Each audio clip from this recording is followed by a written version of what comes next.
सियासत में कई बार ऐसे मौके आते हैं जब लगता है कि ये तमाम मुद्दे उनको सियासत में फायदे दिलाएंगे, लेकिन वही कभी कभी सियासत में काल का कारण भी बन जाते हैं। आज आपको एक ऐसे मुख्यमंत्री की कहानी बताएंगे जिसे मछली कांड के कारण अपनी कुर्सी गंवानी पड़ गई। एक ऐसे सीएम की आज कहानी बताएंगे जिसे कांग्रेस के कामराज प्लान के चलते सत्ता गंवानी पड़ गई। एक ऐसे सीएम की कहानी आज आपको सुनाएंगे जिसके बारे में बहुत कम चर्चा होती है, लेकिन अपने 2.5 वर्ष के कार्यकाल के दौरान वो देश की सियासत से लेके बिहार की सियासत में भी अपने वजूद को मजबूती से कायम रखा। नमस्कार, मेरा नाम आयुष राज द्विवेदी है और आप देखना शुरू कर चुके हैं प्रभात खबर का डिजिटल प्लेटफॉर्म। और आज के मुख्यमंत्री सीरीज में हम बात करने जा रहे हैं बिहार के दूसरे मुख्यमंत्री विनोदानंद झा के बारे में। 1961 में श्री कृष्ण बाबू की मृत्यु के बाद जब बिहार में कार्यवाहक मुख्यमंत्री के तौर पर दीप नारायण सिंह को कमान दी गई तो चर्चा होने लगा कि आखिर आने वाले समय में कांग्रेस मुख्य तौर पर किसे मुख्यमंत्री बनाएगी। उस समय कई नाम चर्चे में थे। उसमें कुछ नामों के बारे में आपको बता दें तो उसमें सबसे चर्चित नाम केबी सहाय और विनोदानंद झा का था।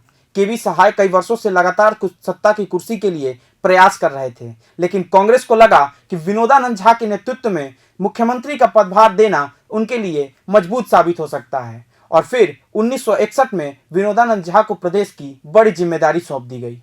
विनोदानंद झा ने अपने कार्यकाल के दौरान कई बड़े कार्य भी किए और फिर जब 1962 में चुनाव का कालखंड आता है तो फिर एक बार सियासी लड़ाई देखने को मिल जाती है।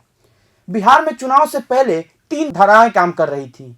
उन 3 धाराओं में सबसे मुख्य जो थे वो एक तरफ विनोदानंद झा थे जो मैथिल ब्राह्मणों के साथ थे, दूसरी तरफ केबी सहाय, उनके साथ कायस्थ समुदाय और पिछड़े समुदायों के बड़े नेता अच्छे खासी संख्या में साथ खड़े थे, और तीसरे धड़े के रूप में जो थे वो थे महेश प्रसाद सिन्हा जो बुनिया भूमिहारों का समर्थन हासिल था।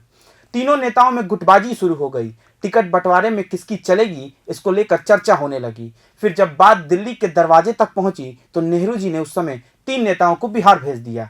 उन 3 नेताओं के सिलसिलेवार नाम इस प्रकार हैं, जिसमें इंदिरा गांधी, लाल बहादुर शास्त्री और सरदार स्वर्ण सिंह शामिल थे। तीनों नेता पाटलिपुत्र पहुंचते हैं और फिर टिकट बंटवारे को लेकर मंथन शुरू हो जाता है। केबी सहाय को लगा कि उनकी बात इस बार कांग्रेस आलाकमान जरूर सुनेगी, लेकिन पाला उल्टा पड़ गया। विनोदानंद झा इन दोनों नेताओं पर दिल्ली के दरवाजे पर मजबूत साबित हुए और नतीजा ये रहा कि केबी सहाय और महेश प्रसाद सिंह के गुट के कई नेताओं के टिकट काट दिए गए। साल 1962 में जब बिहार में विधानसभा चुनाव के नतीजे आए तो कांग्रेस 318 में से 185 सीटें जीतकर आई। नतीजा ये रहा कि कांग्रेस ने विनोदानंद झा के नाम पर फिर एक बार मुहर लगा दी और चुनाव जीतने के कारण उन्हें फिर एक बार बिहार की सियासी कमान सौंप दी गई। लेकिन जब अदावत की कहानी चुनाव से पहले शुरू हो गई हो तो चुनाव के बाद उसका सियासी असर जमीन पर जरूर देखने को मिलता है। 1962 के बाद जब 63 का कालखंड आया तो पहले ही मैंने जिक्र कर दिया था एक मछली कांड का। आखिर वो मछली कांड था क्या? आखिर मछली कांड के कारण इतना बवाल क्यों मचा? सिलसिलेवार तरीके से उसको समझिएगा।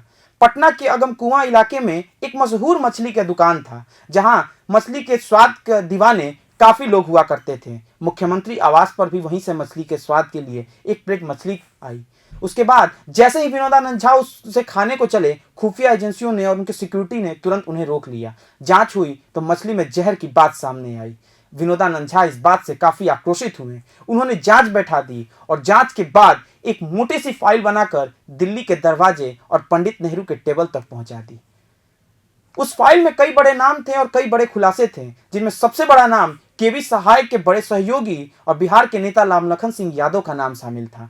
सवाल खड़े होने लगे कि क्या इसे राजनीतिक एक षड्यंत्र के तौर पर देखा जा रहा है, लेकिन बाद में यही मछली कांड विनोदानंद झा के लिए बड़ी चुनौती साबित हो गया। कांग्रेस चाहती थी कि बिहार में सत्ता का परिवर्तन किया जाए, लेकिन वो विनोदानंद झा को इस एक अचानक से हटा नहीं सकती थी। वो इस पर विचार कर रही थी कि कुछ मौका देखा जाए। फिर कांग्रेस के हाथ में एक ऐसा हथियार आया जिसके बल पर विनोदानंद झा की कुर्सी चली गई।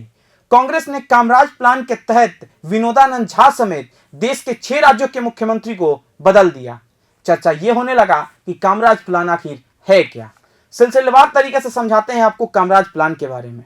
कामराज तमिलनाडु के मुख्यमंत्री रह चुके हैं और वो कांग्रेस के उस समय एक डाटा और एक ड्राफ्ट तैयार करते हैं जिसमें उन्होंने बात कहते हुए यह लिखा कि क्यों ना 10 सालों से अधिक तक जो सरकार में काम कर रहे कांग्रेस के नेता हैं उन्हें अब संगठन की जिम्मेदारी सौंप दी जाए।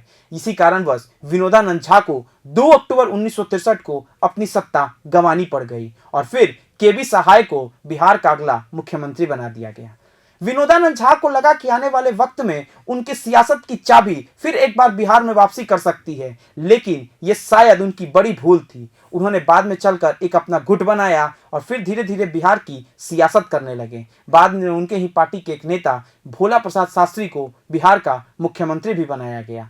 लेकिन जब 1971 में इंदिरा गांधी के खिलाफ ओल्ड वर्सेस न्यू की लड़ाई शुरू हुई तो उस समय विनोदानंद झा ने इंदिरा गांधी के गुट में जाना सही समझा। नतीजा यह रहा कि इंदिरा गांधी ने देवघर के रहने वाले विनोदानंद झा को मिथिलांचल के सबसे बड़े और सबसे मजबूत किले दरभंगा लोकसभा सीट से चुनाव लड़ा दिया और फिर विनोदानंद झा इस सीट से जीतकर संसद भी पहुंचे। लेकिन यह सफर ज्यादा दिनों तक नहीं चल सका। 1971 में ही विनोदानंद झा की मृत्यु हो गई। तो ये थी कहानी बिहार के दूसरे मुख्यमंत्री विनोदानंद झा की। अगले एपिसोड में आपको बताएंगे केबी सहाय की कहानी, उस नेता की कहानी जो लगातार प्रयासों के बाद बिहार का तीसरा मुख्यमंत्री बनता है। आगे की तमाम बड़ी खबरों के लिए आप जुड़े रहिए प्रभात खबर के डिजिटल प्लेटफॉर्म के साथ। प्रभातखबर.com, विश्वास वही, रफ्तार नहीं।